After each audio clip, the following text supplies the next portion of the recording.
લીમડાનું ઝાડ હોય છે ને દોસ્તો, કડવું હોય છે.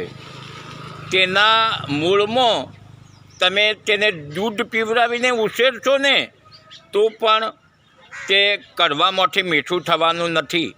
તેવી જ રીતે જે ઘટિયા માણસો હોય છે ને, બદમાશ માણસો, તેમને તમે તમારું કલેજો ચીરીને બતાવશો ને તો પણ એ કોઈ દિવસ તમારા થવાના નથી, તમારા પર ભરોસો કરવાના નથી. જાનવર પિંજરામાં કેમ ફસાઈ જાય છે જાણો છો તમે? જાનવર ભૂખ્યું હોય છે અને પિંજરામાં ખોરાક મૂકવામાં આવે છે. જ્યારે પિંજરામાં ખાવા જાય છે ને ખોરાકની લાલચમાં, ત્યારે પિંજરું બંધ કરી દેવામાં આવે છે અને જાનવરને ફસાવી દેવામાં આવે છે. તેવી જ રીતે માણસોનું પણ એવું છે.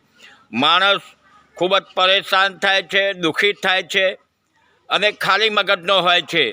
ત્યારે તેને લાલચ આપવામાં આવે છે કે તમે ધર્મના રસ્તે ચાલશો, આમ ચાલશો, તેમ ચાલશો તો તમે બહુ સુખી થઈ જશો. અને ધર્મની લાલચ આપીને, સુખી થવાની લાલચ આપીને ધર્મના રસ્તે ખાલી મગજના માણસને જંજાળમાં ફસાવી દેવામાં આવે છે, ધર્મના પાખંડમાં ફસાવી દેવામાં આવે છે.